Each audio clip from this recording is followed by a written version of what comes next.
bourse est résiliente, chers amis, soutenue notamment par le Dow Jones et les semi-conducteurs. Aujourd'hui, on va parler du S&P 500 et du Nasdaq. J'espère que vous êtes en forme, j'espère que vous avez passé un bon week-end. Bienvenue dans ce Good Morning Market en ce 10 février. Alors, le sentiment, le Fear and Greed Index est en case neutre. Vous voyez cette courbe bleue du CNN Fear and Greed Index qui pourrait progresser dans les semaines à venir, on surveillera ça.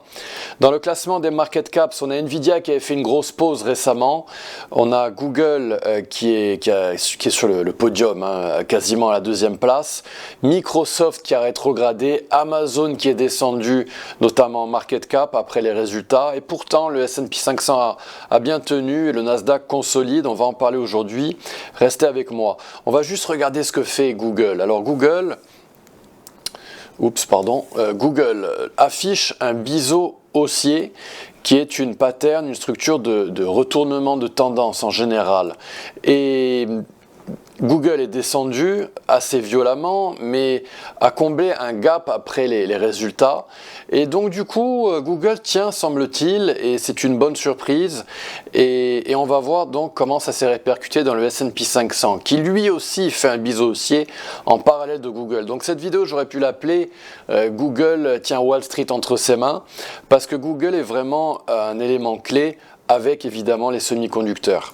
Alors regardez le setup que je vous avais proposé dans le S&P 500, c'était mi-novembre avec cette boîte verte. Je vais basculer dans X-Station dans le S&P 500 et regardez ce qui s'est passé depuis.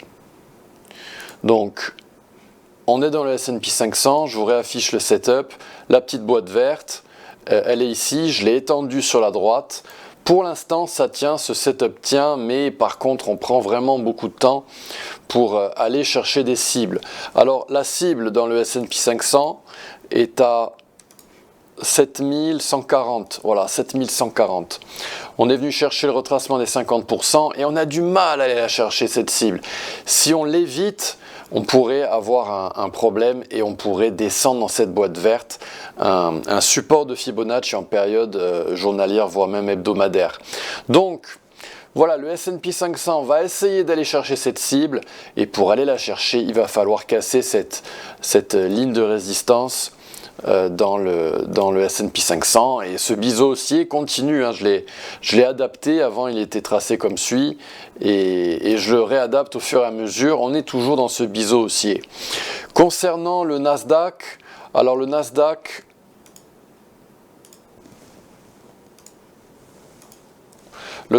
je vous avais proposé ce setup dans le Nasdaq en période journalière avec une correction qui était plus franche et cette petite boîte verte qui était située aux alentours des 24 000 points.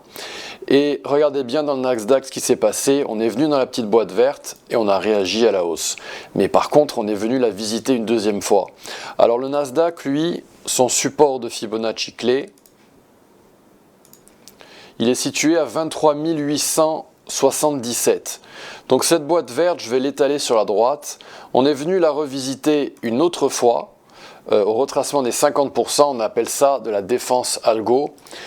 Et très intéressant, donc dans le Nasdaq, on était, semble-t-il, dans un triangle ascendant. Alors peut-être qu'on y est toujours, peut-être qu'on va le continuer, on va le poursuivre sur la durée.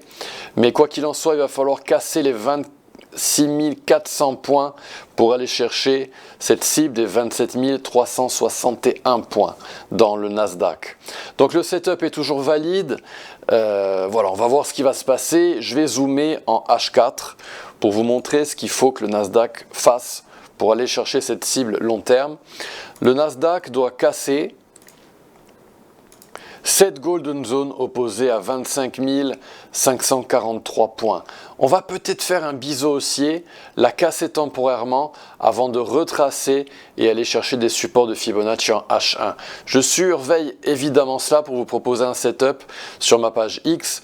Mon nom de compte c'est AntoineXTB, sur Instagram c'est Antoine-Andrian-XTB.